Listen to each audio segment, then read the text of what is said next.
Jadi iya, jadi kaligrafi yang mencerminkan dua kebudayaan Hindu dengan Islam. Contohnya di sebelah kanan ini ada bentuk gajah, itu melambangkan Dewa Ganesha, dewa ilmu pengetahuan di agama Hindu. Tapi di bagian lehernya ada tulisan Arabnya. Jadi menggambarkan dua kebudayaan dalam satu kaligrafi ini. Nah, kalau ini juga sebenarnya ada artinya masing-masing. Contohnya di sebelah sini itu biasa kalau misalnya lagi sakit. Nah, itu kita akan diselimutin pakai ini atau bayi mungkin dibedong itu supaya cepat sembuh. Gitu. Setelah kita jalan-jalan dari daerah Malioboro, ternyata ada salah satu museum yang harus kalian kunjungi guys, yaitu Museum Sono Budoyo. Ya, di belakang saya ini.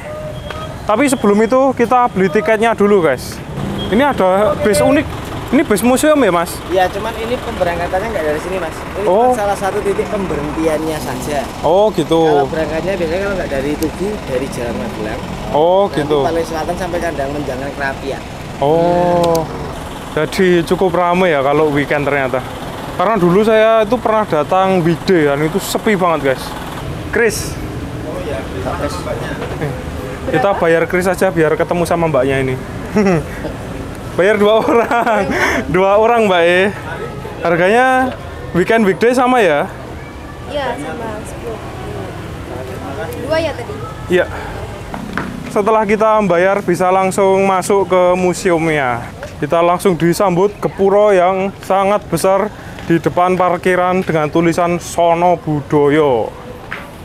Oh ya, jadi nanti untuk di dalam itu tidak makan minum, tidak disentuh koleksinya, foto video boleh tapi tanpa lampu flash saja.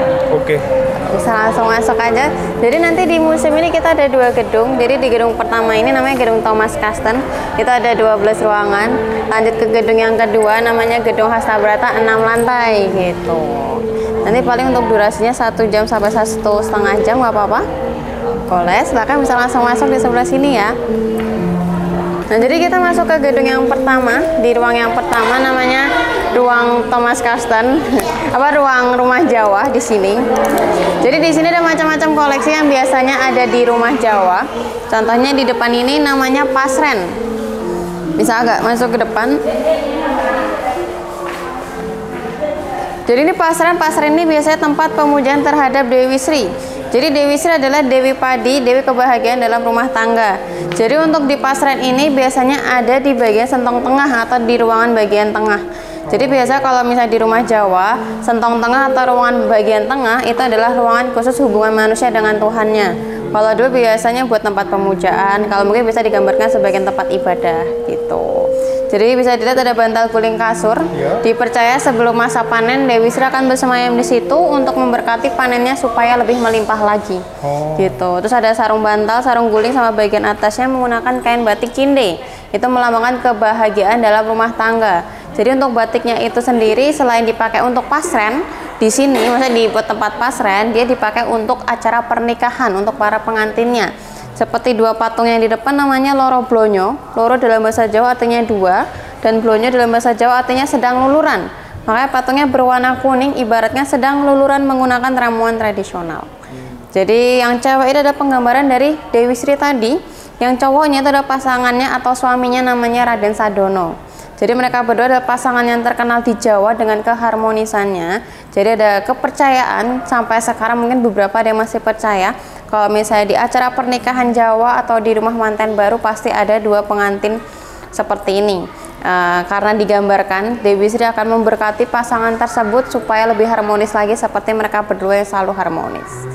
Nah, kalau sudah kita bisa langsung lanjut. Jadi di sini macam-macam koleksi juga. Di sebelah sini ada almari kembangan mayang. Jadi sebenarnya aslinya seperti ini. Biasanya untuk putri-putri raja nyimpan perhiasan skincare tradisionalnya disimpannya di dalam. Oh, jadi ini enggak gedenya memang iya, memang aslinya segitu. Jadi bisa lihat di bagian atasnya ada motif naga. Biasanya motif naga melambangkan kebangsawanan atau kerajaan. Dan selain itu juga artinya memberikan kekuatan. Jadi beberapa pernak-pernik atau furniture yang berasal dari bangsawan pasti ada motif naga seperti ini. Kalau sudah bisa langsung lanjut ke ruangan selanjutnya, ke ruang praaksara. Praaksara. Ya, jadi masa praaksara masa di mana belum ada tulisan dan agama. Jadi kepercayaannya masih animisme dan dinamisme. Kepercayaan terhadap suatu hal atau suatu benda. Jadi menggunakan batu seperti ini.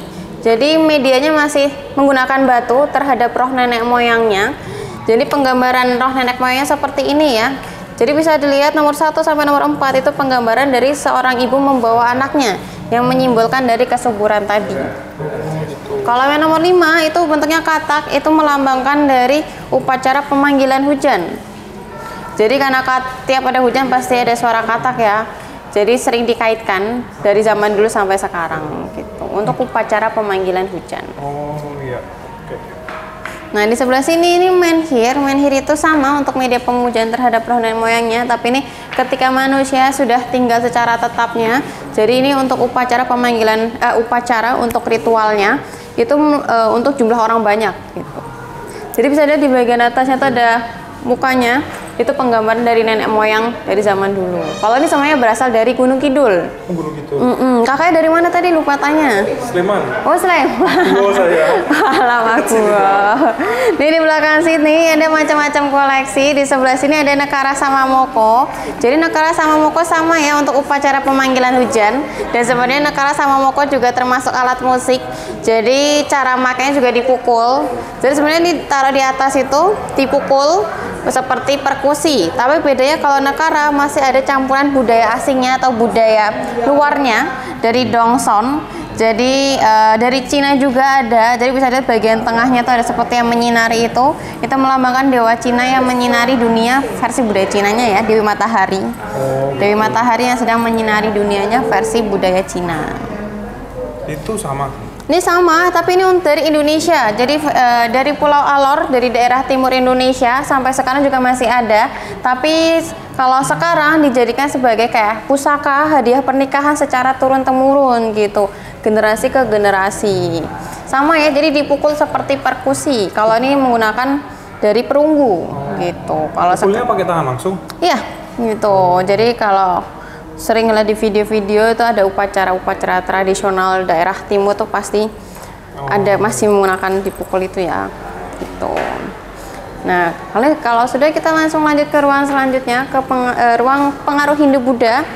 Jadi masa Hindu-Buddha dimulai dari masa abad ke-7. Dan kenapa di sini ada gamelan? Karena sebenarnya gamelan udah dari lama, dari masa itu sendiri. Karena pas masa itu selain untuk pertunjukan, dia juga sebagai pengiring ritual agama. Dan ada satu alat gamelan yang jarang dipakai di gamelan Jawa, yaitu si kemanak ini yang bentuknya kayak pisang. Dia karena mainnya seperti simbal atau kempiang kala ini. Nah itu dipukul satu sama lain menghasilkan suara yang condong jauh lebih keras. Nah itu tidak sinkron atau tidak harmonis dengan gamelan pada umumnya, yaitu gamelan Jawa yang dominasinya tuh halus sama lembut gitu. Jadi jarang dipakai di gamelan Jawa. Ada yang di gamelan Cirebon si kemana ini gitu. Selebihnya sama ya, ada genderan, terus ini ada gong, bonang maksudnya itu. Ini sering kita jumpa ya Mbak? Iya sering, tapi yang jarang yang tadi si kemanak tadi. Nah di sebelah kanan itu ada macam-macam senjata tradisional. Nah itu bedanya ini bisa disentuh. Jadi disentuh aja. Nah ini touchscreen ya gitu. Jadi ini macam-macam senjata tradisional yang menggunakan display seperti ini. Oh iya. Ini asli itu Mbak? Asli semua gitu. Oh iya, ini apa ini? Jadi kalau ini ada macam-macam senjata tradisional. Di sebelah kanan itu ada Dwi Sula. Dwi itu artinya dua. Kalau Sula itu bagian tajamnya itu ya, kayak senjata kayak pedangnya. Nah itu untuk upacara penobatan raja. Kalau ini itu cakram. Jadi selain untuk senjata, dia juga untuk sebuah ritual agama gitu. Ini juga nih keris yang pada umumnya tadi ya gitu. Ada juga keris, ini keris juga termasuk? Iya, ini juga. Jadi ini dengan sebenarnya keris itu ada macam-macam ya senjatanya ya. Ini juga termasuk juga. Kalau ini versi yang lebih kecilnya gitu. Kalau yang itu Mbak, saya tuh tadi ke mana? Oh, yang pameran ya. Bukan, Oh, Hamzah. Terus ada yang jual semar mesem itu apa ya? Oh, semar mesem tuh di sini ya tadi? Iya, semar mesem. Jadi semar mesem itu kayak, kalau itu kan karena pasar ya, jadi itu kayak semacam alat untuk menarik perhatian lawan jenis ya kalau misalnya dulu, tapi mungkin kadang digunakan untuk hal-hal tertentu kayak sekarang pesugihan atau semacamnya. Kalau dulu sering dikaitkan misalnya kayak untuk memikat lawan jenis gitu. Tapi bukan keris ya dia itu?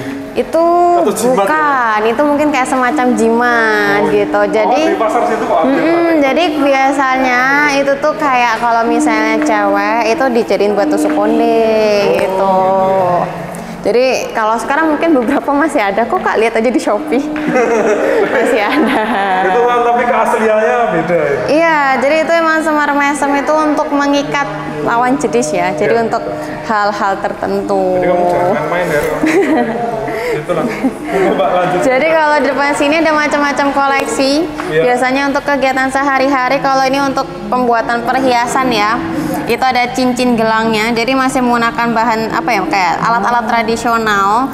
Terus hasilnya itu yang di depan cincinnya masih berupa liuk-liukan. Jadi motifnya belum macam-macam ya, masih berupa sederhana. Seperti itu kiloan tembaga itu. Iya benar. Nah kalau sebelah kanannya itu ada koin Cina. Jadi koin Cina ini pada masa dinasti Tang, koin Cinanya sendiri itu ciri khasnya bagian tengahnya ada lubangnya. Ya. Karena dulu belum ada dompet atau buat nyimpan uang, jadi disimpannya dijadiin kalung. Selain itu di kebudayaan Cina, kenapa banyak sekarang kalung yang motifnya seperti ini? Karena koin Cina juga menggambarkan keberuntungan. Sebenarnya kita juga ada bawahnya, itu versi dari Indonesia, tuh bentuknya jauh lebih kecil. Kakak mungkin udah lihat di pameran tadi sebelumnya. Iya. Nah itu hampir sama ya seperti itu ya, jadi dia jauh lebih kecil gitu.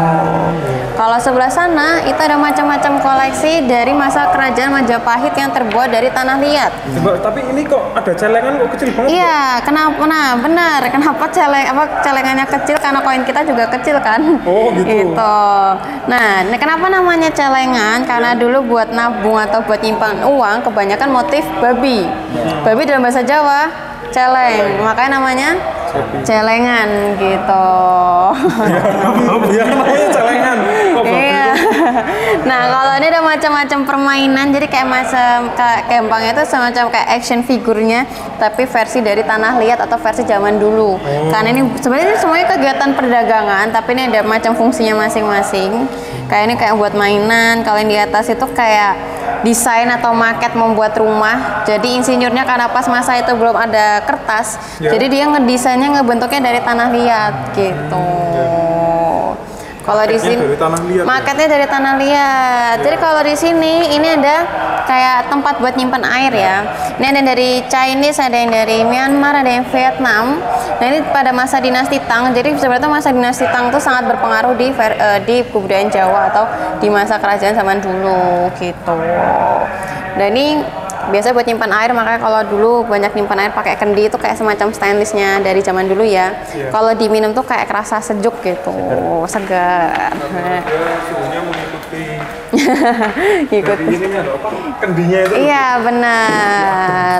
Nah ini kita masuk ke ruang Islam. Jadi masa Islam itu setelah dari masa Hindu. Jadi karena masa transisi ada budaya Hindunya yang masuk ke era Islam. Gitu. Contohnya dari segi bangunannya, jadi kebanyakan masjid di Jawa itu beratap 3. Karena itu menyerupai kayak candi. Jadi kalau di candi kayak swarloka, burloka, buarloka seperti itu. Sama, jadi kalau misalnya tiap tingkatannya ada artinya masing-masing. Tingkatan pertama hubungan manusia dengan Tuhannya, kedua hubungan manusia dengan manusia, dan yang terakhir itu hubungan manusia dengan alam sekitarnya. Tingkat apa? Ada kayak tingkatannya kayak candi gitu. Oh ya seperti itu loh. Di Masjid Suciati. Tahu nggak mau? Gimana itu Kak? Di masjid kan juga ada yang membuat seperti itu, atau mungkinkah ada sama ini loh kemiripan dengan? Ya itu cuma sebatas di Jawa aja, tapi di luar Jawa kayak misalnya di Aceh itu kan udah kubah tuh, itu udah beda lagi.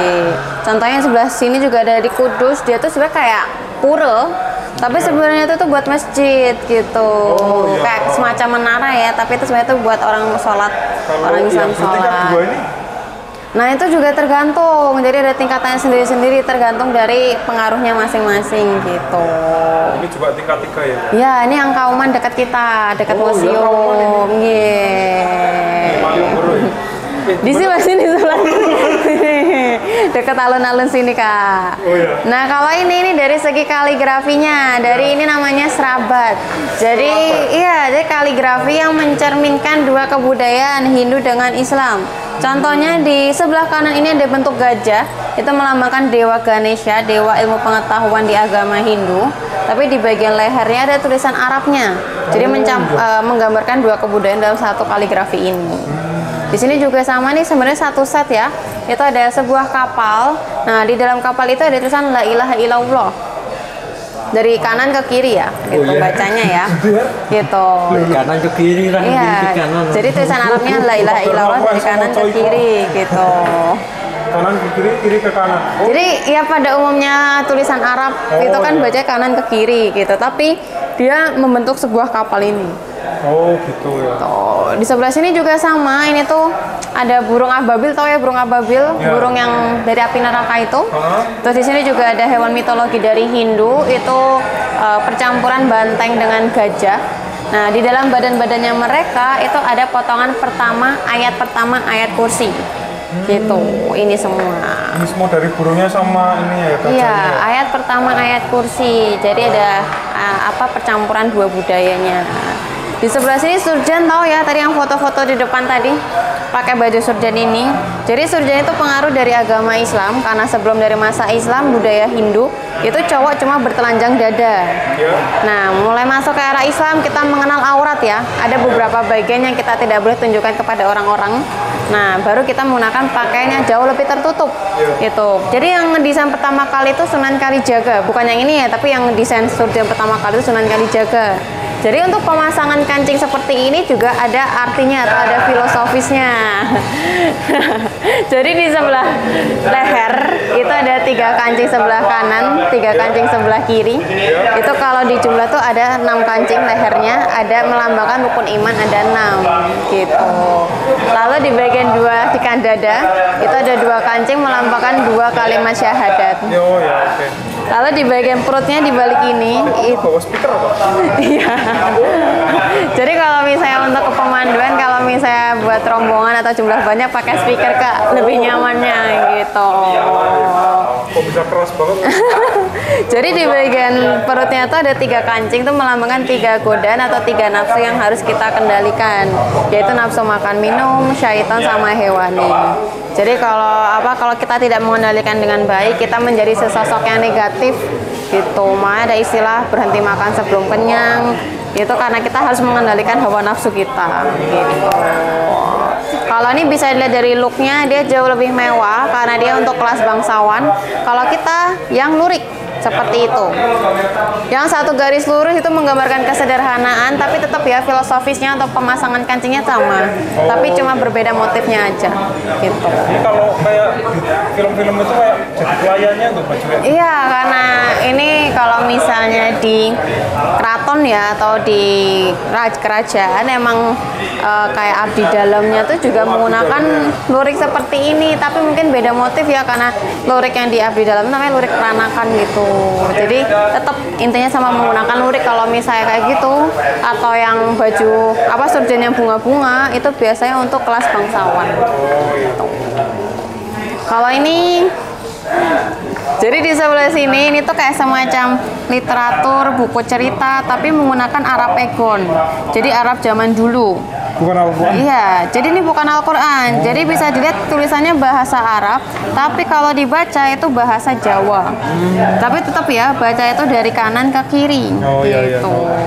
Jadi ini Arab zaman dulu, karena campuran budaya ya, Jawa sama Islam ya. Jadi kalau di sini ini ada Al-Quran aslinya Kak, gitu. Jadi ini karena Al-Quran asli masih ditulis tangan gitu. Jadi bisa dilihat dari covernya sendiri dia terbuat dari kulit kerbau. Dan karena belum ada printer tentunya masih ditulis tangan gitu. Jadi Al-Quran ya yang ini? Iya, ini Al-Quran asli, ini nggak di printer ya, walaupun walaupun nggak di print tetap masih rapi. Bahkan ada tulisannya di pinggir itu kok bisa ya? Ya, nah itu bedanya sama Al-Qurannya sekarang ya. Kalau di sebelah ini sama, tapi ini tuh bukan Al-Quran Kak, jadi kayak semacam buku pegangan buat para santriwan santriwati gitu. Nah, jadi ini tuh tetap menggunakan Arab Pegon ya, jadi tulisan Arab bahasa Jawa. Kalau yang aksara Jawa kuno di sebelah situ Kak, aksara Jawanya. gitu. Oh iya, ini aksara Jawa. Ini aksara Jawa gitu, bahasa Jawa gitu. Iya. Jadi tulisannya masih kecil-kecil ya. Kalau misalnya aksara Jawa zaman dulu ya, karena orang zaman dulu masih detail atau masih rapi. Susah di ini loh, susah dibaca serius enggak? Iya benar. Kita kan SMA pernah. Iya, ya. masih rapi, masih kecil gitu. Nah itu bedanya, itu masih menggunakan aksara Jawa kuno. Gitu. Oh iya. Sebelah kanan kirinya itu juga ada wayang kulit Purwo, itu cerita sama tentang Ramayana. Jadi aslinya untuk wayang kulitnya itu ada 1.500 wayang gitu. 1.500? Iya, karena Ramayana sendiri kan panjang ya ceritanya dan memiliki banyak karakter. Jadi ada 1.500 wayang. Kalau di belakang sini juga ada cerita yang lain juga, Kak. Jadi ini wayang Gedok Solo, ceritanya tentang cerita Panji. Jadi itu cerita Panji itu kayak dari Solo. Iya. Jadi cerita yang menggambarkan kayak cerita romansa hampir sama kayak Ramayana tapi versi lokalnya. Kan kalau Ramayana kan adaptasi dari India gitu.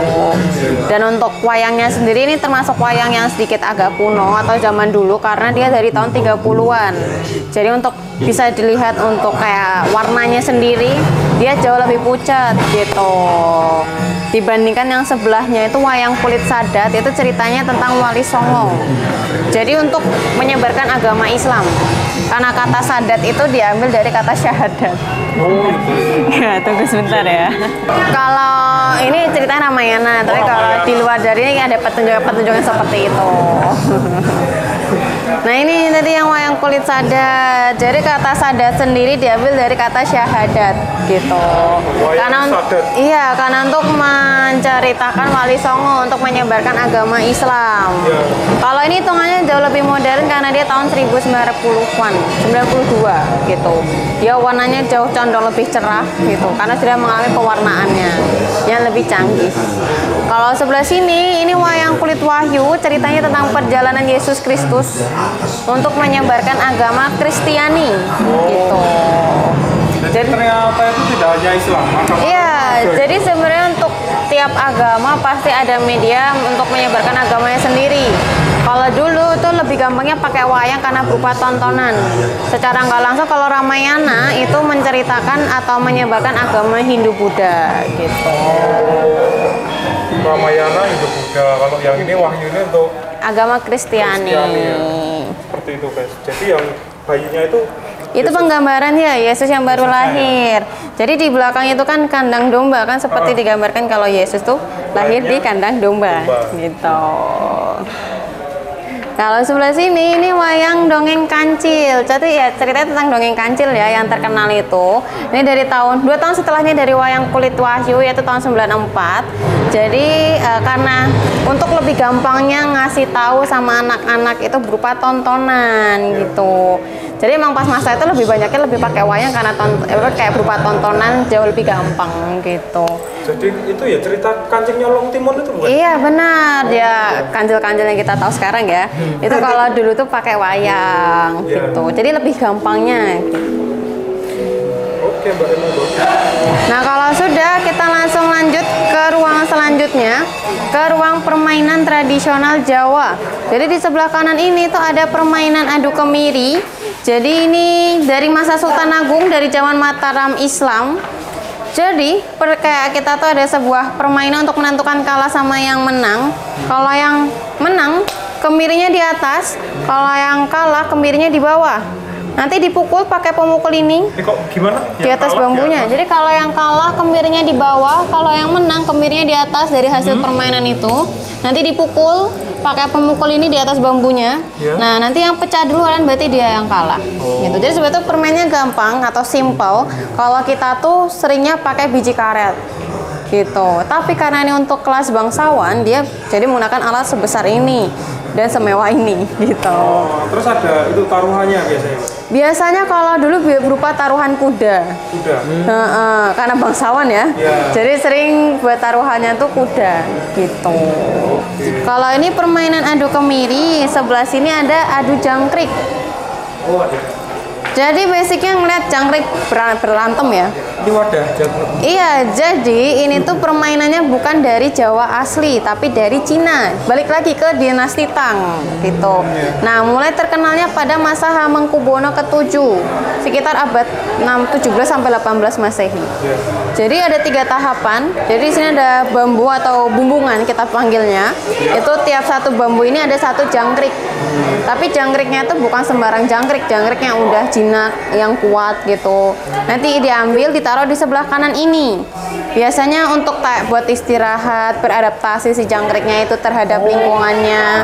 Nah, karena tadi jangkriknya udah jinak, jadi dia akan loncat-loncat, tapi nggak akan kabur atau ngilang gitu. Loncat-loncat itu?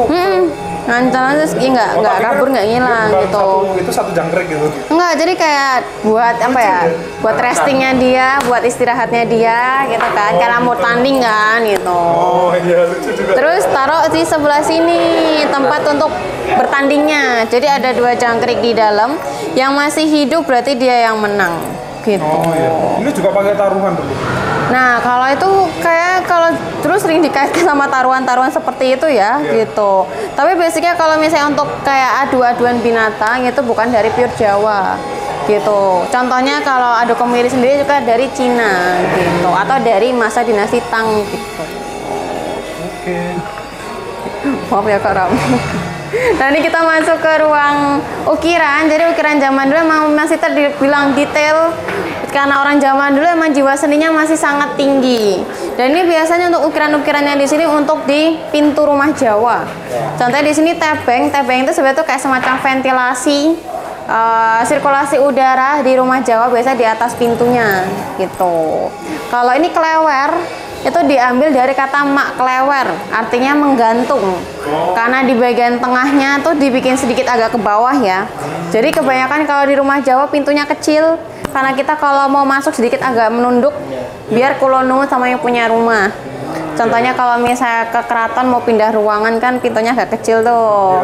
Nah, itu memberikan penghormatan atau penghormatan kepada yang punya rumah. Itu dari zaman dulu yang kita sudah tanamkan gitu. Jadi tambah pendek ya pintunya? Iya, jadi kecil, pendek gitu. Dan kulonungu. Nah, ini yang terkenal yang dari Jepara, itu berupa flora dan fauna. Jadi masih smooth juga ya, masih halus, masih lembut. Dan biasa sampai sekarang itu masih terkenal ya? Ya, masih terkenal. Dan biasa kalau itu tuh pakai dari kayu jati kalau dulu. Ini jati ya, Mbak? Jati, karena kalau jati kan emang lebih tahan ya, apa kayak tahan awet gitu, nggak gampang lapuk gitu. Warnanya sudah hitam banget, tua banget ya? Karena nah, kalau sudah kita langsung lanjut ke ruang selanjutnya. Ini kayak agak melipir ke sebelah kanan dulu ya. Jadi ini sebenarnya salah satu ruangan juga. Ini namanya ruang tutur tulisan. Jadi di sini ada depan sini ada perkembangan tulisan. Jadi awalnya sebelum kita mengenal aksara Jawa, kita mengenal huruf Pallawa dulu sekitar abad ke-4. Kita mulai mengenal aksara Jawa itu sekitar abad ke-8. Nanti ada beberapa perubahan. Jadi kita sekarang menggunakan aksara Jawa yang modern sekarang ini gitu, kayak semacam alfabetnya Jawa tuh seperti ini gitu. Jadi ada beberapa daerah-daerah lain yang memiliki kemiripan dengan aksara Jawa gitu. Contohnya kalau Bali itu juga hampir sama, hampir mirip dengan aksara Jawa. Gitu. Kalau ini dari segi tulisannya, kalau sebelah situ tuh ada mesin ketik, tapi dia keyboardnya tuh berbeda karena keyboardnya tuh menggunakan aksara Jawa. Gitu. Jadi bisa dilihat di bagian. Jadi Hono Coroko ya? Iya benar, Hono Coroko. Jadi di keyboardnya tuh ada tulisan aksara Jawa lengkap pasangan dan sandangannya. Oh iya ya. Nah, itu yang bikin berbeda ya sama mesin ketik yang lain. Mbaknya asli Jawa juga toh? Ya, insya Allah. Insya Allah ya. Kok insya Allah ini? Insya Allah. Kalau dari gitu. tulis dari omongannya mendok enggak benar. Jadi kalau ini masih menggunakan tulisan tangan ya, gitu. Iya. Jadi beda. Kalau tulisan tangan tuh memang lebih artistik aja, gitu. Kalau dari Oh iya, ini jauh lebih bagus daripada yang awal tadi, Mbak. Iya. Jadi emang karena tulisan perorangan ya. Jadi emang tiap buku atau tiap ini pasti akan berbeda bentukannya atau artistiknya gitu. Karena zaman dulu masih ditulis tangan gitu. Tapi kenapa garis tepinya tebal banget ya, Pak? Serius? Iya. Ya biar kelihatan tebel lah. Biar kelihatan. Nah, tadi kan kita ngelihat bagian dari udah hati-hati Mas, dari tata aksara Jawanya. Kalau ini ada apa pintu rumah Jawa, kalau ini satu fullnya. Kalau ini motifnya dari Kudus gitu. Iya, Kudus. Jangan Kak, jangan. Nah, ini ada macam-macam ukirannya. Jadi ya itu tadi pintunya emang kecil ya, gitu, kecil. Agak ke bawah gitu. Karena ya kita kulono sama yang punya rumah gitu. Kalau yang bolong-bolong itu biasanya buat jendelanya. Sama itu ada nanas di atas itu? Nah, itu nanas itu diambil dari kata anas. Oh. Yang artinya manusia gitu. Jadi dikaitkan serangan dengan hablum minanas gitu. Bagus banget ukirannya. Kalau dulu ukirannya memang masih detail ya, masih rapi, masih sabar orangnya gitu. Kita lihat dari dekat tuh. Terus sama ada cerminnya juga ya? Itu kaca Kak, jadi gambarkannya sama kaca, bukan kaca, jendela. Jadi tembus pandang gitu ya? Iya sebenarnya bukan tembus pandang, tapi kalau di aslinya emang dia jendela. Oh gitu. Jendela bolong gitu? Iya. Gitu. Jadi ini dipasangnya itu di rumah di depan? Iya, soalnya kalau di belakang ini tembok gitu, jadi bolong. Ya, oke. Kalau sebelah sini namanya cantik gitu, cantik. Ya, cantiknya pakai H, jadi gigit lidah ya, cantik gitu. Jadi cantik ini jangan dipegang ya. Cantik ini biasanya ada di depan kapal. Kalau pernah ngeliat film One Piece atau film Bajak Laut, itu biasanya depan kapalnya kan ada semacam ornamen tuh. Hampir sama kayak gitu. Tapi kalau ini versi kapal bangsawan gitu. Jadi gunanya untuk menghilangkan sial selama mereka berlayar, tetap ya kayak mungkin semacam kayak jimatnya. Nah, terus ini gunanya untuk membedakan ya kapal masyarakat biasa sama kapal bangsawan, karena dia jauh lebih mewah, lebih besar juga gitu. Berarti ini bangsawan ya? Bangsawan, khusus bangsawan. Jadi kalau kepala berarti di bagian depannya ya, kalau misalnya ekor berarti di belakangnya. Oh, ini dipasang di bagian belakang kapal? Iya, benar. Oh, jadi di belakang ini depan. Benar. Kalau pernah ngelihat film-film di bajak laut gitu, itu pasti hampir sama. Iya, yang terkenal itu cantiknya tuh di Solo yang Rojomolo, karena dia besar ya cantiknya. Cantiknya, kalau cantiknya besar berarti kapalnya jauh lebih besar gitu. Ini juga gimana? Dari kerajaan apa? Kalau dari kerajaannya sendiri kita kurang tahu ya untuk lebih detailnya ya, karena ini ada macam-macam ya gitu. Tapi kita generasikan itu dari budaya Jawa, Bali, Madura sama Lombok gitu. Ini juga termasuk sama. Jadi ini beberapa tuh ini tuh menggambarkan hewan mitologi. Jadi hewan mitologi seperti yang digambarkan sebelumnya itu beberapa hewannya dijadikan dalam satu badan gitu. Jadi kayak bagian sana kan tuh mulutnya itu kayak burung, badannya itu naga, ekornya ekor ikan gitu. Nah, kalau sudah kita langsung lanjut ke ruang Java Institute. Jadi ruangan ini kayak menjadikan awal mula dari pembangunan dari museum ini gitu. Jadi museum ini dibangun sama Java Institute ini. Jadi Java Institute adalah organisasi yang bergerak di bidang kebudayaan pada masa kolonial Belanda. Jadi museum ini dibangun pada tahun 1934. Lalu diresmikannya 1 tahun setelahnya pada masa Hamengkubuwono ke-8. Nah, untuk Java Institute sendiri emang dia fokusnya di bidang kebudayaan, makanya dia membuat museum ini. Jadi untuk anggotanya sendiri dari organisasi ini emang orang Belanda atau kolonial Belanda sama pribumi. Ini karya-karyanya atau bagaimana? Ini kayak semacam koleksinya, karena Java Institute sendiri itu yang menyimpan atau mengumpulkan koleksi-koleksi itu gitu. Jadi nah, kayak dari kuningan atau dari logam, kalau ini dari kayu. Nah, kalau situ dari ada macam-macam topengnya gitu. Kalau ini kayak ada buku-bukunya, karena mereka bergeraknya di bidang kebudayaan. Jadi emang dia misinya itu untuk menyebarkan atau mengenalkan kebudayaan Bali, Jawa ke masyarakat umum gitu. Dari Java Institute tadi ya? Iya, gitu. Ini kebanyakan majalah-majalahnya tuh menggunakan bahasa Jawa atau bahasa Belanda ya. Kalau ini kayak musyawarah untuk pembuatan dari organisasi Java Institute itu. Jadi bukan di Jogja ya, tapi di Solo. Pas Kongres Budi Utomo juga gitu. Jadi ini di tahun 1919 gitu. Jadi ini untuk member-membernya yang di atas itu gitu. Oke. Nah, makanya untuk gedung pertama ini namanya Gedung Thomas Karsten, karena Thomas Karsten itu adalah orang Belanda yang merancang museum ini atau yang mendesain museum ini. Makanya untuk museum ini memiliki bangunannya itu percampuran dengan budaya Belanda gitu. Contohnya ciri khas bangunan Belanda itu warnanya dominan putih. Contohnya kan di area 0 km kebanyakan bangunan Belanda gitu. Kalau ada macam-macam topengnya, ada yang dari Madura yang nomor 1, yang nomor 2 dari Bali. Nah, dia itu namanya Rangda, si apa yang nomor 2 itu.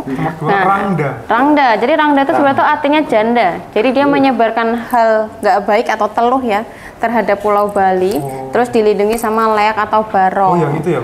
Iya, jadi kalau misalnya di Bali banyak motif leak atau barong, itu karakter yang baik karena dia sebagai penjaga Pulau Bali. Oh ya, kalau gitu. itu Mbak leak itu? Iya, itu leak sama barong itu kan identik dengan warna merah. Iya. Nah, kalau warna merah di Pulau Bali atau di Bali itu menggambarkan karakter yang baik. Makanya leak itu sebagai penjaga. Makanya banyak karakter leak atau barong di Pulau Bali karena dia sebagai penjaga Pulau Bali. Gitu. Dari si Rangda ini. Jadi kalau putih kalau di Bali itu menggambarkan karakter yang jahat gitu. Malah jahat ya? Yang jahat. Berarti yang itu? Kalau ini Madura itu ya semuanya hampir konsepnya seperti ini, seperti raksasa seperti ini ya, identik dengan mata besar sama gigi besar ini gitu. Oke. Nah, kalau sudah kita langsung lanjut ya, sebenarnya masih satu linear. Ini ruang Kunst Amba School. Jadi sekolah kriya seni ukir pada masa kolonial Belanda yang dibangun sama Java Institute yang ruang sebelumnya tadi. Jadi sekolah ini emang fokusnya tuh tentang ukiran atau tentang seni, dan basicnya bukan sekolah yang digambarkan dan kayak SMK, STM tuh bukan, tapi kayak basicnya kayak ke LPK. Jadi kayak basicnya orang-orang ini atau murid-muridnya tuh udah pengrajin atau punya skill buat mengukir gitu. Jadi emang kelihatannya bukan kelihatan anak SMK ya, karena dia pengrajin gitu. Atau ada hubungannya dengan isi yang sekarang ya? Ya, masih bisa nyambung. Jadi ini hasil karyanya tuh nanti akan dijual gitu. Terus yang tadi isi tadi ya, karena ini kan sekolahnya cuma bertahan 2 tahun, 39 sampai 41. Karena di satu tahun setelahnya, tahun 42, Jepang udah mulai masuk ke Pulau Jawa. Jadi mungkin karena itu kan kita ke barat nih dari Belanda. Jadi pas Jepang masuk itu memblokir semua apapun yang tentang barat, yang kita nggak boleh menggunakan bahasa Inggris, terus nanti bahan-bahan yang kayak perak-perak itu akan diblokir, makanya sekolah ini mau nggak mau harus ditutup gitu. Nah, tadi apa hubungannya dengan isi? Karena di sekolah ini ada salah satu pengajar atau guru namanya Eji Katamsi. Tahu ya Eji Katamsi yang dijadikan buat galeri itu? Nah, Eji Katamsi itu guru di sekolah ini yang juga ikut merintis sekolah isi. Kalau dulu namanya ASRI, Akademi Seni Rupa Indonesia gitu. Jadi bukan dia yang ikut membangun ya, tapi ikut merintis. Dan dulu sekolah jadi guru di sebelah di sini. Emang anak seni berarti. Kalau sebelah sana itu ada macam-macam kayak hasil karyanya. Jadi ini yang iya dari murid-muridnya itu. Jadi ini yang dari metal, dari perak. Kalian lihat atasnya dari kayu gitu. Ini dipajang seperti kayak di ruang tamu itu bukan?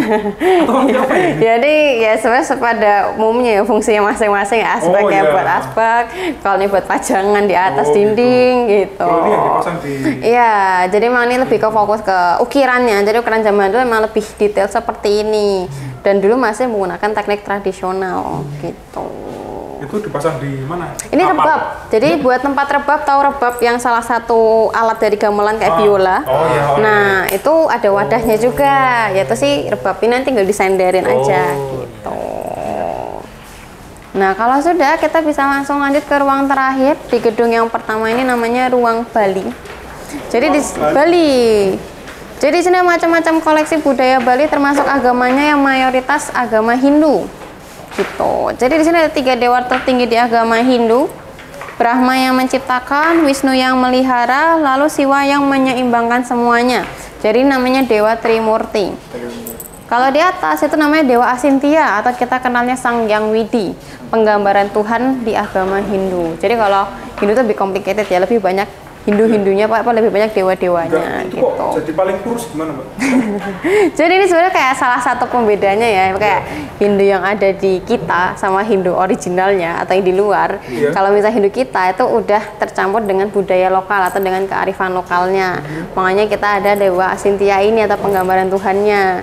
Kalau misalnya di luar itu cukup Dewa Trimurti ini aja gitu. Hampir sama kayak di Islam ya. Masih udah ada kayak percampuran budaya lokalnya gitu. Di sebelah depan itu ada kori. Jadi kori itu artinya pintu. Jadi pintu tradisional dari Bali. Tadi kita ngeliat pintu tradisional Jawa itu lebih kayak sederhana berupa ukir-ukiran kayu, karena kalau di Jawa itu emang orangnya condong jauh lebih sederhana.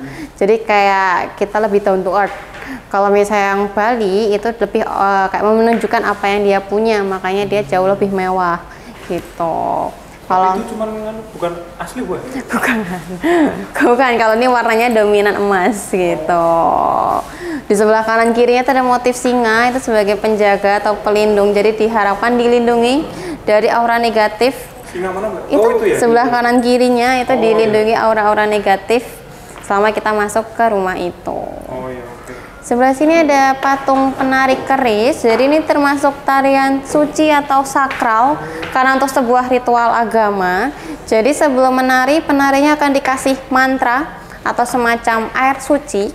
Jadi dia narinya tuh sambil kayak tidak sadarkan diri atau istilahnya kayak kesurupan ya. Nah, nanti menusuk-nusukkan diri menggunakan keris seperti ini dalam keadaan kesurupan tadi itu. Sama. Jadi dia tidak akan merasakan sakit, terluka ataupun berdarah. Kayak udah kebal karena di dalam badannya udah ada roh nenek moyang yang melindunginya gitu. Sampai selesai pun dia akan baik-baik aja. Dan untuk menjadi penari ini juga nggak boleh sembarangan. Jadi harus yang tingkat spiritualnya yang paling tinggi, dan mungkin ada beberapa latihan sebenarnya, latihan cukup panjang juga gitu. Jadi kayak istilahnya dia sudah tidak memikirkan duniawi lagi, dia udah kayak memberikan semuanya untuk Tuhannya atau untuk agamanya gitu. Kan kalau di beberapa agama itu kan ada kayak tingkatan-tingkatan seperti itu. Nah, ini tingkatan yang paling tinggi. Kita pernah dengar kata mukso? Nah, kayak gitu. Jadi emang dia tuh udah nggak memikirkan unsur duniawi lagi, udah memikirkan kayak akan kuberikan badanku ini untuk Tuhanku, ya kayak gitulah simpelnya. Jadi nggak boleh sembarangan gitu. Jangan ditiru di rumah ya. Nah, kalau sudah kita bisa langsung lanjut ke gedung yang kedua. Jadi emang di gedung kedua tuh ada 6 lantai, namanya Gedung Hastabrata. Gedung Hastabrata. Hastabrata. Iya, ada 6 lantai. Nah, jadi kalau di sini emang juga ada stand-stand juga ya, jajanan-jajanan, sama kita ada membatik atau ngecanting juga. Nanti di pelataran-pelataran gedung kedua ini gitu. Ini ya pelatihan membatik. Iya, kayak workshop membatik. Tapi ini kalau ini di luar dari tiketnya, jadi berbayar 10.000. Iya, benar. Kalau di sebelah kanan ini ada workshop buat natah wayang. Jadi mengukir wayang. Selamat siang. Nama saya Wisnu, saya akan menjelaskan proses pembuatan wayang ya. Pertama-tama ini bahannya. Ini terbuat dari kulit kerbau. Ya, kenapa kulit kerbau? Karena secara kualitas kulit kerbau punya karakter kuat dan elastik. Sebenarnya kami bisa dari kulit sapi sama kambing bisa, tapi kalau kulit sapi sama kambing itu kalau cuaca panas mudah nekuk. Dan bagaimana proses pembuatannya? Di sini ada 2 proses ya. Yang pertama itu natah. Natah itu fungsinya untuk bikin ornamen dengan alat ini. Ini terbuat dari jari-jari sepeda motor. Nah, jadi kalau motor nyala metik masih aman. Direkam ya. Ya, setelah proses natah butuh waktu kira-kira 5 hari, yaitu dilanjutkan dengan proses warna atau sungai. Nah, tapi yang warna biasanya dikerjakan di rumah Kak. Nah, ya karena butuh ketenangan. Karena warna itu depan belakang harus sama. Dan total selesainya itu butuh waktu sekitar 10 hari. 10 hari. 1 minggu 10 hari, tergantung cuaca ya. Dan pertanyaannya, kami membuat wayang untuk apa? Pertama untuk pertunjukan. Entertainment adalah pertunjukan kayak semalam ya. Itu bagaimana cara memainkannya? Kami menggunakan stick. Sticknya terbuat dari tanduk kerbau. Oh iya. Nah, sticknya dipasang di 2 tangan dan tengah kaki itu. Dan siapa yang memainkannya? Bukan saya, bukan Mbak Indah, tapi dalang ya. Dalang dengan instrumen musik gamelan. Nah, biasanya kalau tradisional performance itu berwaktu sekitar 8 jam. Nah, startnya mulai jam 9 sampai jam 5. Ya, yang malam-malam pagi. Ya. Dan yang kedua kami bikin wayang itu apa? Untuk edukasi. Edukasi bidang apa? Edukasi tentang way of life, filosofi, sejarah untuk anak-anak, untuk orang tua dan untuk dewasa. Yang ketiga yang paling penting yaitu untuk dekorasi. Nah, biasanya kami pasang di tembok dengan figura atau tambahan figura. Dan dalam wayang ini ada 350 jenis karakter. Ini contohnya Prabu Rama dan Sinta. Ya, ini ada pembatas buku, ada ukuran kecil. Ini semua dijual. Oh, gitu. Dijual. Ini masuk YouTube ya. Jadi nanti bedanya dengan gedung yang pertama, kalau di gedung kedua ini konsepnya seperti galeri ya. Jadi banyak koleksi yang nggak pakai kaca, jadi bisa dilihat secara langsung. Karena koleksi yang nggak pakai kaca, kita menerapkan sistem garis pembatas sama sistem alarm. Jadi nanti kalau misalnya dilihat di lantai ada garis hitam putus-putus, itu garis pembatasnya. Mau tidak dilewatin garisnya atau mau megang koleksi yang di atas garis itu, karena nanti ada alarm yang akan berbunyi dan ada CCTV-nya juga. Di sebelah kanan ini ada video jamuan makan, itu ada karpetnya, mohon tidak melewati karpet itu karena sebagai garis pembatasnya gitu. Jadi kalau ini Riestafel itu berasal dari bahasa Belanda yang artinya meja nasi. Jadi secara nggak langsung jamuan makan ini berasal dari masa kolonial Belanda atau terinspirasi dari Eropa. Yang ada appetizer, main course sama dessert, tapi tetap makanannya makanan Jawa gitu. Jadi ini penggambarannya makannya seperti ini untuk keluarga bangsawan, dan biasanya peralatannya itu terbuat dari emas sama perak gitu. Jadi tata cara bangsawan. Iya, hampir sama. Atau Belanda? Atau ya, kita terinspirasi dari Belanda. Gitu. Jadi kayak emang beberapa kita tuh terpengaruh atau kayak masih ada perpengaruhnya sama Belanda ya. Contohnya kita pengenal beefsteak. Kalau di Belanda kan beefsteak gitu kan. Misalnya kayak bir, kita punya bir sendiri itu bir peletok. Nah, itu sering kita ada pengaruhnya dari Belandanya gitu. kalau untuk Selat Solo juga? Ya, Selat Solo itu kan kayak steak ya. Nah, itu kita terinspirasi juga dari dunia luar gitu. Udah. Nah, jadi kalau di belakang-belakang itu juga ada macam-macam koleksi. Biasanya ya sama ya, untuk jamuan makan ada banyak teko. Nah, karena buat jamuan makan tuh ada acara jamuan minum teh juga. Jadi di keluarga bangsawan pasti ada acara jamuan minum teh untuk menyambut tamu. Nah, itu pasti ada jamuan minum teh seperti ini gitu. Ini ada macam-macam bentuknya, ada yang dari Kuningan. Ini kebanyakan dari Kuningan semua. Ini ada macam bentuknya. Kalau dulu tuh bisa dipakai buat juruh. Juruh tuh ya minuman-minuman herbal. Juruh, tau ya juruh ya? Biasanya gitu. gula Jawa juruh. Benar, minuman dari kayak minuman-minuman tradisional zaman dulu. Kalau ini yaitu ya buat minum tehnya ya, cawan-cawannya. Dia lebih artistik dan ini terbuat dari perak gitu. Katanya bisa apa itu? Deteksi racun. Gimana? Mendeteksi racun. Iya, jadi itu kita dari budaya luar. Jadi kalau misalnya peralatan makannya itu emas sama perak, kalau misalnya beracun, itu warnanya berubah menjadi hitam si wadahnya atau piringnya itu. Karena bereaksi terhadap racunnya. Nah, itu karena dulu kan raja atau bangsawan tuh sangat riskan buat dikasih racun, diselipin kan makanannya kan. Jadi untuk mencegah itu kita pakai si wadah itu yang terbuat dari emas sama perak gitu. Jadi kayak semacam teknologi ya. Kalau ini ngerokok nih, jadi kalau ngerokok sama-sama dilinting tapi dia terbuat dari perak gitu. Jadi kalau ini buat lintingannya, kalau ini wadah dari tembakaunya itu. Oh, gitu. Itu buat yang udah dilintingnya. Iya, jadi kayak yang dilinting gini. Oh, Nah, ini kayak tembakaunya gitu. Ya.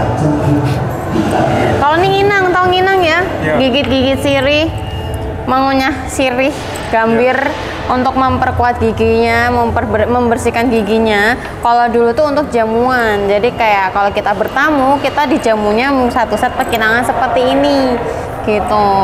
Ya. Nah, jadi kalau nginang itu kan ada proses membuang air liurnya. Nah, itu di belakang itu ada namanya kecohan, itu wadah untuk air liurnya. Jadi itu bukan buat hiasan ya, itu wadah air liurnya itu sendiri. Yang paling belakang itu? Yang paling belakang yang bentuknya kayak guci itu. Kalau yang ini itu wadah untuk pekinangannya. Jadi kayak sirih, gambir, pinang, nah itu ditaruh sini. Kalau yang bentuknya wayang itu untuk motong pinangnya. Gitu. Jadi kalau dulu untuk acara minum teh, acara jamuan, jadi bahannya digunakan untuk menunjukkan status sosial juga. Kalau emas sama perak biasanya untuk kelas bangsawan. Di sebelah sini ada cawan juga, pasti ini beberapa ada yang masih punya ya. Iya. Jadi tergantung dari bahan dan bentuknya ya. Jadi kalau dari bahannya keramik itu dari Cina gitu. Tapi kalau misalnya dari gambarnya bisa dilihat itu ada beberapa motif rumah-rumah Belanda itu menggambarkan campuran budaya Belanda. Oh. Tergantung sumbernya ya. Gitu. Itu ya rumah Belandanya. Nah itu bisa dibilang itu dari Belanda. Tapi kalau dari bahannya keramik dari Cina. Nah ini tenong, jadi tenong itu semacam kayak Tupperware ya, toples, toples zaman dulu. Tapi saking mewahnya dia untuk acara-acara tertentu gitu. Biasa dikeluarkan ya misalnya untuk pernikahan, nah kelahiran, untuk acara-acara penting dia akan dikeluarkan gitu. Itu wadah itu bukan Mbak? Wadah maem, wadah makan, toples lah ya kita bilangnya gitu. Toples, nah itu dulu Tupperware-nya kayak gitu. Nah, jadi untuk di gedung kedua ini temanya per lantai. Jadi lantai pertama tentang jamuan makan dan di depan situ nanti tentang transportasi gitu. Jadi kita ada 6 lantai dengan tema yang berbeda-beda gitu.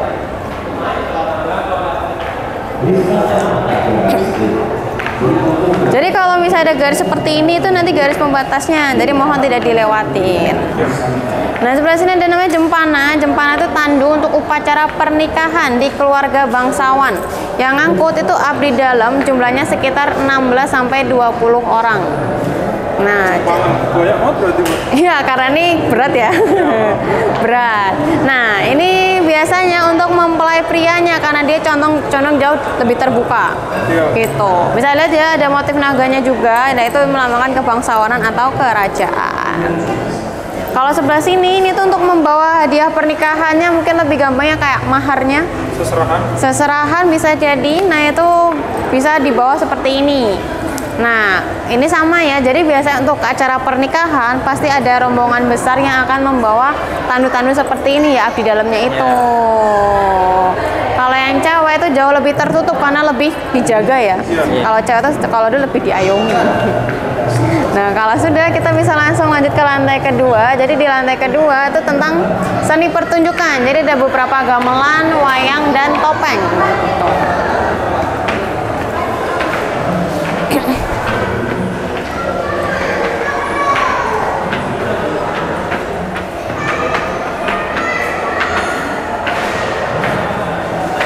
Jadi di sini macam-macam gamelan sama topeng wayang. Di sini ada gamelan dari Madura. Sebenarnya basicnya sama ya, gamelan tuh ada gong, sitar, rebab, tapi beda motifnya. Motif Madura, motif pesisir. Gitu. Ini motif Madura. Motif Madura, gitu. Nah ini yang tadi yang rebab, yang wadahnya seperti ini nanti disandarkan ke wadahnya seperti ini. Oke. Di sebelah sini ini ada namanya tari bedoyo. Jadi termasuk tarian suci atau sakral karena untuk penobatan raja. Dan biasanya yang menari itu jumlahnya selalu ganjil. Karena nanti di tengah permainan ada yang menjadi penggenapnya. Yang genepin itu Nyi Roro Kidul selaku Ratu Pantai Selatan. Tapi hanya orang-orang tertentu yang bisa melihat Nyi Roro Kidul apa yang ke-10-nya itu. Jadi untuk menjadi penarinya harus ada persyaratannya, harus yang cantik, mulus, suci, sama belum menikah. Oh, itu yang Nyi Roro Kidul ya? Bukan. Jadi kalau misalnya kakaknya ngitungnya 10, berarti kakak bisa melihat sesuatu yang kita bisa lihat ya. Kalau di sini ada 9. Jadi yang ke tengah tuh karena lebih artistik aja ya. Gimana, Mbak?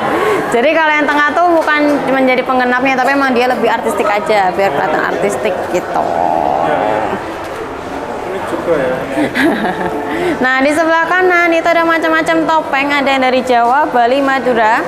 Nah ini kalau sekarang dijadikan sebagai untuk pertunjukan topengnya, seni pertunjukan kayak wayang topeng, tari-tarian gitu. Nanti ini juga bisa ngeliat sampai ke atas, kita akan ke lantai 6 sampai ke atas sana ya. Jadi kebanyakan yang di atas itu topeng dari Bali.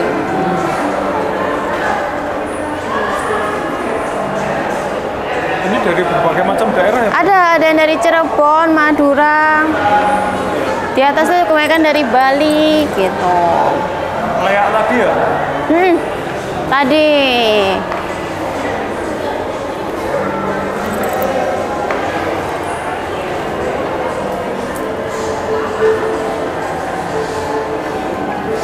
Seperti ini lah.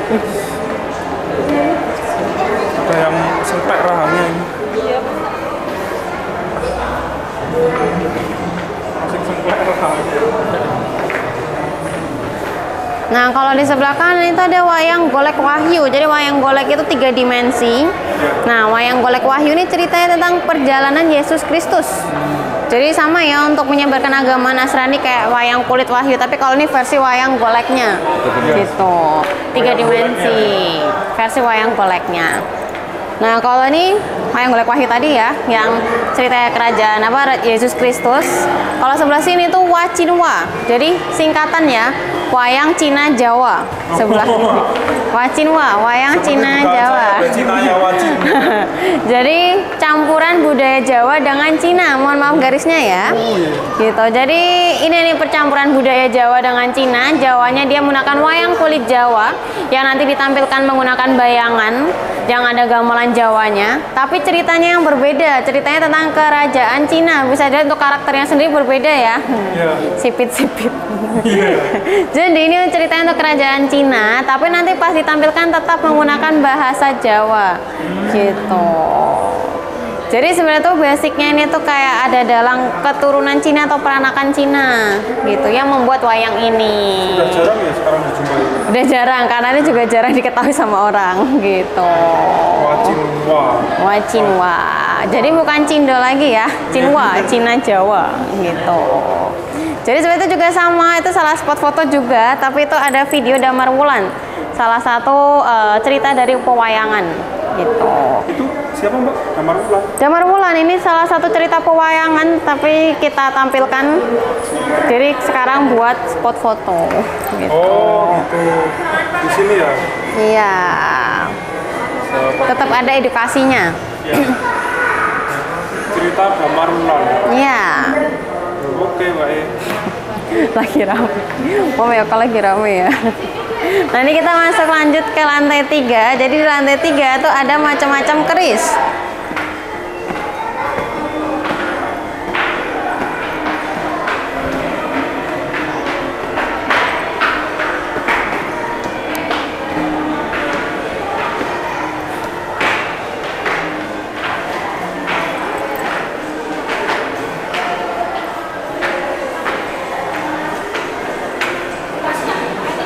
Nah, jadi di sini ada macam-macam keris. Di sebelah kanan tuh ada keris dari Jawa. Jadi keris. Jadi keris itu ada 2 macam ya, seperti yang dilihat. Ada yang lurus sama yang bergelombang. Jadi kalau lurus dia tuh kayak pedang ya. Pas waktu perang itu ditusuk langsung dikeluarin lagi. Kalau yang bergelombang dia tuh jauh lebih sakit karena habis ditusuk langsung diputar. Jadi biar tempat organ dalam tempat penusukannya hancur dan nyangkut di gelombang itu. Nah, ini untuk gelombangnya itu jumlahnya selalu ganjil karena angka ganjil di agama Islam menggambarkan karakter angka yang baik gitu. Dan biasanya kalau keris pada umumnya yang biasa itu sampai 13 gelombang. 13. Kalau ada yang keris di atas 13 gelombang namanya keris Kalawijan. Di sebelah situ tadi kerisnya hitungannya kayak spesial ya. Karena dia memiliki keris yang jumlah looknya lumayan banyak. Ada yang 37 sama 31. Jadi keris yang di atas 13 gelombang. Gimana? Kalau ini ada yang 31, di sebelah sini ada yang 37. Jadi gelombangnya jauh lebih banyak ya, gitu. Dan ngitung per gelombangnya tuh secara zigzag dari awal gelombang sampai nanti akhir pucuknya, gitu. Kalau selombong itu boleh. Udah Pak, nggak usah dihitung ya. Tapi bukannya lebih banyak itu lebih buat bangsawan tinggi gitu nggak? Iya, makanya mungkin karena hitungannya dia juga jauh lebih mematikan atau lebih bahaya ya. Jadi emang nggak sembarang orang juga bisa menggunakan keris yang lumayan agak spesial, yang spesial ini gitu. Apalagi kalau itu kan kerisnya kecil ya Mbak? Kecil. Patutnya makanya. potong nggak ya Mbak ini tuh? Iya. Tuh kalau patah di ya gitu, tapi unik banget ya memang. Gitu. Nah, kalau sebelah sini ini tuh ada keris dari Bali. Ya kalau Bali. Iya. Jadi kalau keris dari Jawa itu emang kecil ya, karena perawakan orang Jawa kan kecil. Jadi ngikutin sama yang punya rumah, apa yang punya senjatanya. Kalau misalnya ini Bali itu dia lebih besar. Jadi kalau Bali Tulen itu orangnya kayak orang asing, jauh lebih besar dan tinggi. Jadi senjatanya juga jauh lebih besar, mengikuti sama yang punya gitu. Dan ini lebih mewah juga seperti yang dijelaskan sebelumnya. Jadi ini di bagian pegangannya atau handle-nya itu ada semacam batu permatanya, gitu. Yang warna-warni itu ya, itu batu permatanya, ori, gitu. Ori pada no ambil batik ini museum ya bro? Oh iya, lo mau udah 44 juta ya? Nah kalau ini campuran ya, Jawa sama Bali. Bisa ngeliat ya mana Jawanya, mana Balinya ya, kelihatan ya. Jawanya atas, Balinya bawah, gitu. Emang kalau kita Jawanya tuh lebih ke sederhana. Kalau Bali lebih mewah gitu. Nah, sampingnya ini ada bagian-bagian dari keris. Iya, jadi kayak part-partnya keris gitu. Jadi kalau keris dibersihkan tuh akan dilepas seperti ini ya, ada bagian-bagiannya. Jadi di bagian atasnya itu pedangnya ya, yang kita sebut itu namanya wilahan. Wilahan. Nah di dalam wilahan itu pasti ada ukirannya atau motifnya, namanya pamor. Tak pernah dengar pamor? Ya ada beberapa, emang kalau keris ada yang terbuat dari emas asli ya, gitu. Nah kalau ini tuh handle-nya atau pegangannya namanya deder. Deder. Nah itu. Bahannya apa, kayu ya? Kayu, gitu. Kalau ini untuk kayak sarungnya, gitu. Namanya pendok, gitu. Apa undok? Pendok kan? Oh pendok. Pendok. Undok ya. Undok telur. Nah nanti kalau jenis satu seperti ini yang kita kenal sekarang, gitu. Oh ini keris Jawa ya berarti? Nah kalau sebelah situ itu emang sarungnya ya, sarungnya. Jadi sarungnya ada yang dari Solo, ada yang dari Jogja, ada yang dari Bali. Bedainnya kalau misalnya sarung yang dari Jogja, itu dia emang benar-benar sehalus itu, halus dari Atasnya. permukaannya halus banget gitu. Ini Jogja. Kalau sebelah kanan itu tuh dia dari Solo.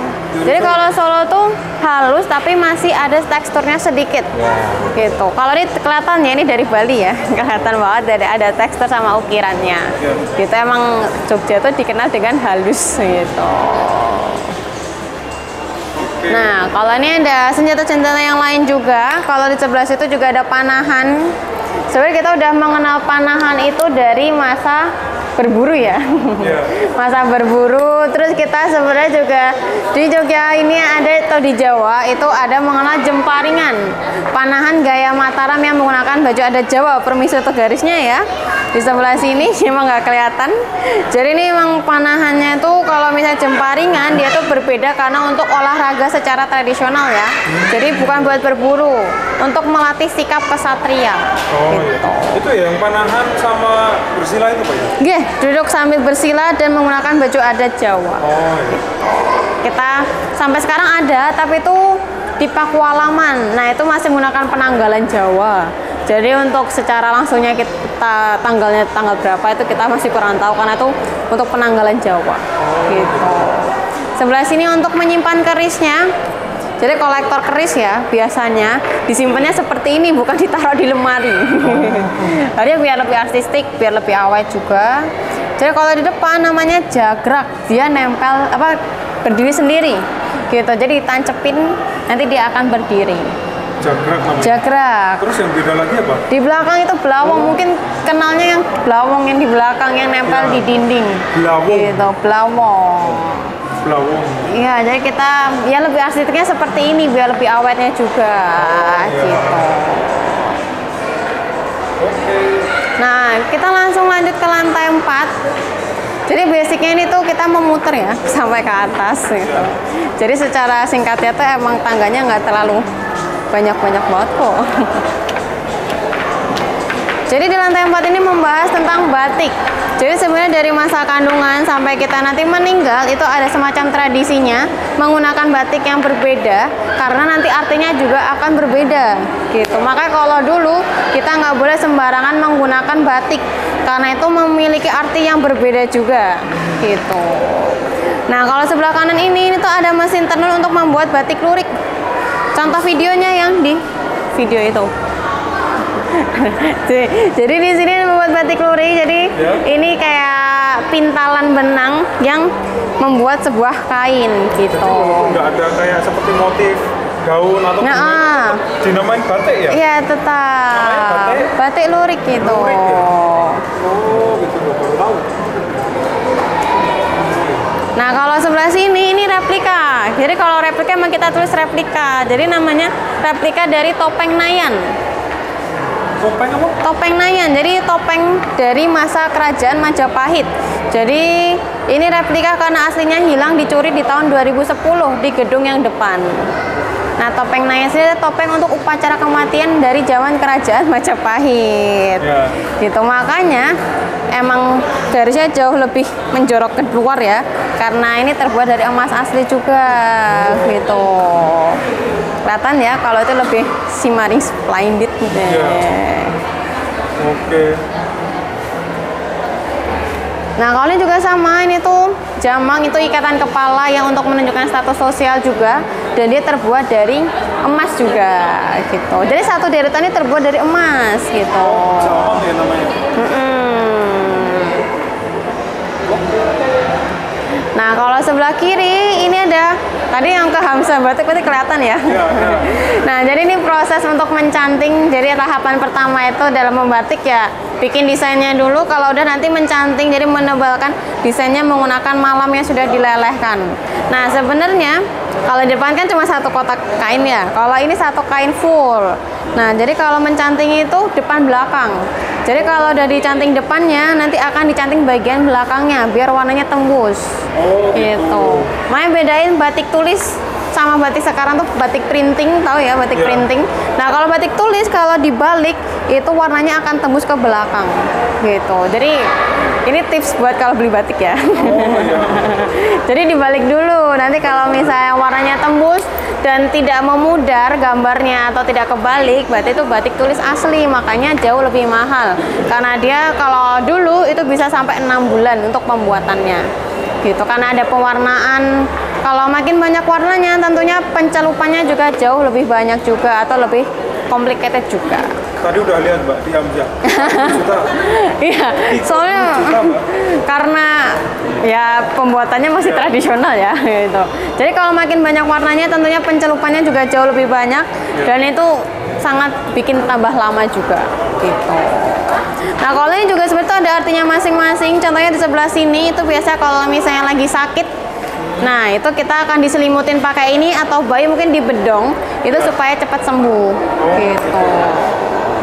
Kalau sebelah sini ini untuk sunatan. Sunatan tau ya tanda dewasa seorang laki-laki. Nah, ini zaman dulu karena dulu sultan punya banyak istri ya. Jadi ini biasa sunatan untuk anak permaisuri. Kalau sebelahnya tuh untuk anak selir.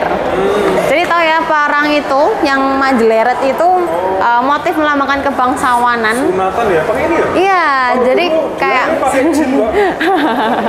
jadi kayak semacam syukurannya ya. Jadi selamatannya habis sunatan itu menggunakan batik yang beda. Kalau ini biasa buat cewek kayak kalau misalnya udah menstruasi pertama nanti ada semacam tradisi tetesan dan tarapan, itu menggunakan kain batik cinde yang tadi di awal, karena selain menggambarkan kebahagiaan dalam rumah tangga, cinde melambangkan kesuburan gitu, makanya dipakai menggunakan batik cinde, diharapkan diberikan kesuburan. Di sebelah sini buat proses pernikahan ya, jadi lamaran. Jadi lamaran kalau misalnya sekarang kan batik dibagi dua, Kalau dulu itu satu batik buat beda-beda gitu. Jadi kalau cowok itu menggunakan satria manah, artinya dia memanah kayak Arjuna. Jadi yang melengkung ini digambarkan sebagai panah gitu. Jadi panah itu digambarkan sebagai komitmen dari cowoknya itu. Nanti si ceweknya itu menggunakan kuda rantai. Jadi yang putih-putih itu digambarkan seperti rantai. Jadi dia menerima komitmen atau panahan cowoknya diikat seperti rantai supaya tidak putus ya, gitu. Sebelah sini tahu ya siraman. Jadi siraman basicnya itu satu bakul buat bareng-bareng cewek sama cowoknya ya, secara bergantian, bukan yang bareng-bareng siraman. Nah terus siramannya ini menggunakan kain batik Nagasari. Jadi Nagasari itu melambangkan kesetiaan terhadap pasangannya. Karena Nagasari itu adalah pohon Nagasari yang menjadi tempat lindungannya atau tempat nunggunya Sinta menunggu si Rama menolongnya gitu. Nagasari itu makanan juga. Serius loh. Iya benar. Mungkin persamaan nama saya. Jadi Nagasari itu pohon di negara Alengka buat nunggunya si Sinta. Pas nunggu si Rama buat nolong. Nah itu nanti dia setia menunggu si Rama buat menolong dia gitu. Nah kalau sudah kita langsung lanjut ke lantai 5 nggih. Jadi di lantai 56 itu adalah wahana interaktif gitu. Jadi di sini lebih ke video mapping beberapa permainan gitu.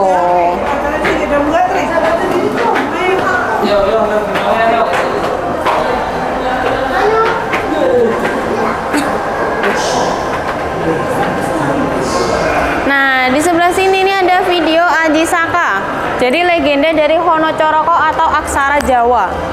Kalau ini dari videonya, kalau baliknya yang mural itu saya versi secara singkatnya.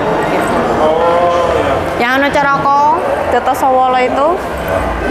Oh, jadi apa gambar ceritain Honocoroko? Iya, jadi Honocoroko kayak semacam parafrase yang menceritakan dua kesatria atau dua utusan. Jadi Honocoroko itu artinya dua utusan. Ya. Terus Dotosowoolo tuh kayak mereka tuh buat selisih pendapat, miskomunikasi, dan akhirnya Pojojoyonya. Jadi mereka tuh bertengkar Sama-sama jayanya. karena dari guru yang sama dan memiliki kekuatan yang sama karena Podo artinya sama. Akhirnya jadi Mogobotongo, batang dalam bahasa Jawa kan meninggal atau mayat ya. Jadi mereka berdua akan meninggal akibat kesalahpahaman itu. Nah kalau ini versi videonya gitu.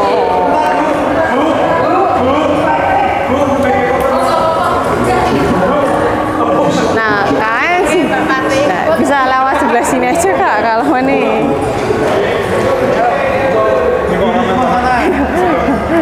Soalnya habis rapotan kak. Masuk akal. Iya, liburan sekolah. Jadi banyak kunjungannya. Nah ini kita masuk ke lorong waktu. Jadi ini konsepnya sama ya, video, tapi ini layar lengkung.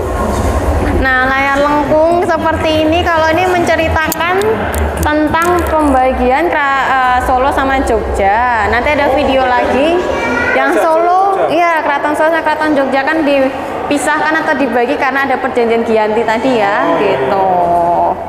Kok mati? Kalau nonton di sini adem. Iya. Nah itu nanti ada video lain juga. Kalau ini nanti dilihat dulu ya. Nah kalau ini tentang pembangunan dari Keraton Yogyakarta gitu.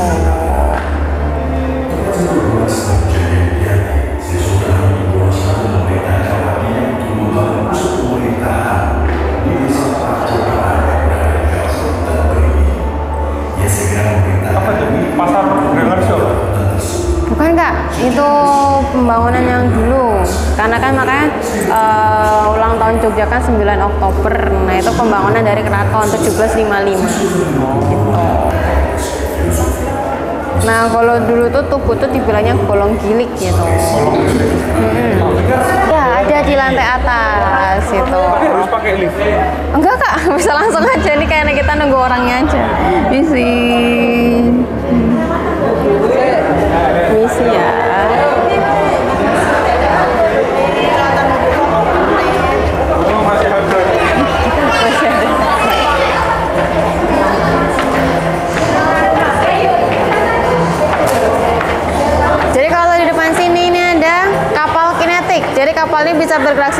ada sensornya. Dan sebenarnya kapal-kapal ini tuh kapal-kapal yang biasanya melewati perairan Jawa. Itu ada kapal mayang, jenggolan, sama golekan gitu. Jadi ada sensornya garisnya ya. Nah, kalau di belakangnya tadi itu ada jemparingan atau VR ya, panahan gaya Mataram yang menggunakan VR seperti ini. Gitu. Nah, nanti bisa dimainkan secara bergantian ya. Gitu, minimal 15 tahun. Tapi harus mengantri. Nggih. Iya. Boleh dijelasin saja bentar, Mbak? Oh, jadi emang basicnya itu yang tadi dijelasin ya, kayak dia manah pakai baju adat Jawa, jadi harus duduk sila. Dan ini beda ya, ini bukan buat berburu, tapi ini kayak melatih sikap kesatria gitu. Jadi ini untuk melatih fokus, melatih untuk kayak lebih ke targetnya gitu. Nanti diaplikasikan menggunakan VR seperti ini. Jadi untuk memainkannya sendiri minimal 15 tahun. Kenapa harus 15 tahun? Karena untuk tingkat emosinya masih yang 15 tahun kan masih lumayan tinggi ya, hiperaktif ya. Jadi untuk petugasnya sendiri lumayan agak keriuhan kalau 15 tahun. Terus dari segi kepalanya, kalau misalnya di VR-nya itu nggak pas, nanti di bagian matanya ada sensor matanya, itu nggak akan muncul gambarnya kalau nggak pas gitu. Jadi makanya harus di atas 15 tahun. Jadi seperti itu penggambarannya. Jadi kita seolah-olah berada di tengah hutan. Kanannya mas basicnya itu buat olahraga gitu. Nanti targetnya yang putih, orange, sama yang merah itu penggambaran dari sebuah tubuh manusia gitu. Jadi kayak sebenarnya tuh yang di permainan sama aslinya kebalik ya. Jadi kalau aslinya kayak gini ya. Iya, jadi kalau yang merah itu penggambaran dari kepalanya. Kalau misalnya yang kuning ya, itu penggambaran dari lehernya. Kalau yang putih itu gambarin dari badannya gitu. Berarti semakin tinggi, kenapa nanya itu? Iya benar. Jadi karena space-nya jauh lebih kecil ya. Tapi kalau ini sayangnya emang kebalik gitu. Kebalik. Jadi putihnya yang di atas, sama oranye merahnya yang di bawah gitu. Jangan karena untuk main Viana kan nanti dikasih tahu instruksinya sama petugasnya. Nah itu kalau misalnya di bawah 15 tahun emang hiperaktifnya jauh lebih tinggi, jadi susah dikendalikan gitu. Terus harus ada petugas anestesi juga, Mbak. Biasa saja itu. Kita lanjut aja, Mbak. Ya, ini udah yang terakhir Kak di pojok sebelah sana. Jadi kita di sini tuh ada dua permainan. Kalau di sini ada tentang jemparingan yang panahan tadi yang pakai VR. Jadi minimal 15 tahun. Kalau sebelah sini tembang dolanan. Jadi kayak di time zone pencet-pencetan, Guitar Hero, tapi lagunya cubla-cubla suweng. Kalau ini buat segala umur, yang penting nyampe ke sananya. Gitu. Jadi emang untuk mengenalkan kalau dulu tuh anak-anak itu bisa main tanpa alat ya. Ada beberapa lagu yang mengiring permainan itu. Contohnya cubla-cubla suweng ini gitu. Jadi ini udah part yang terakhir di gedung ini, di gedung kedua sama part lain di museum ini ya. Jadi ini ada sumbu filosofi. Jadi sumbu filosofi sama sumbu imajiner juga sendiri sudah diresmikan sama UNESCO sebagai warisan budaya tak benda. Jadi kalau sumbu imajiner itu dari pantai selatan ke keraton sampai ke Gunung Merapi itu satu garis lurus. Karena pas masa Mangkubumi pertama yaitu Pangeran Mangkubumi yang membangun Yogyakarta ini memperkirakan kalau sebuah wilayah akan maju dan makmur ketika berada di tengah air sama tanah. Makanya kita berada di tengah air ya sama tanah itu. Terus nanti ada sumbu filosofi itu menceritakan perjalanan manusia dari masa kandungan sampai nanti mau ke alam akhirat. Itu nanti dibagi dua. Yang pertama ini ada namanya Sangkaning. Jadi perjalanan manusia dari masa kandungan sampai nanti mau ke dewasa gitu. Jadi untuk di sini ada namanya panggung krapyak. Panggung krapyak ini penggambaran dari rahim seorang ibu. Nah, nanti digambarkan nanti kalau keraton itu penggambaran kalau ketika manusia sudah memasuki fase dewasa, yaitu sudah menikah gitu. Nah, di tengah-tengahnya itu ada pelengkung, jadi seperti yang digambarkan di lorong waktu sebelumnya. Jadi pelengkung itu semacam kayak gapura ya, mau masuk ke kompleks kerajaan gitu. Jadi ada beberapa pelengkung, ada kayak satu pelengkung yang namanya pelengkung Gading itu emang nggak boleh dilewatin ya sama Sultan selama beliau masih hidup, karena nanti beliau akan melewatinya ketika sudah meninggal, akan dibawa ke makam Raja Imogiri. Nah makanya di sini kalau misalnya ini bisa relate ya, kenapa kalau pemimpin dari Yogyakarta itu secara turun-temurun ya, karena ada beberapa kebudayaan seperti itu yang nggak kita bisa hilangkan, emang dari awal sudah seperti itu. Jadi nanti dari Tugu sampai ke keraton itu perjalanan manusia mau ke alam akhirat atau mau ke alam selanjutnya. Jadi digambarkan karena kita mau ke alam akhirat, kita harus melepaskan semua yang ada di dunia, yaitu godaan harta dengan tahta. Kalau harta digambarkan dengan pasar Beringharjo, kalau tahta digambarkan dengan kantor gubernur gitu. Dan makanya kenapa alun-alun utara sekarang udah dipagerin ya, karena itu penggambaran dari Padang Mahsyar. Jadi kita balik lagi ke zaman dulu. Padang Mahsyar adalah lapangan yang akan kita dikumpulkannya nanti mau ke alam akhirat. Nah, jadi kalau dulu kan masih rumput-rumputan tuh, alun-alun utaranya. Sekarang pasirnya dari pasir pantai asli, dari pantai selatan gitu. Udah diganti sekarang. Terus kita nanti mau ke alam akhirat itu penggambarannya dari keraton gitu. Makanya namanya sekarang beberapa ada yang diubah juga, kayak contohnya di sini Jalan Pangurakan. Urak itu diartikannya diusir atau difilter aura-aura negatifnya.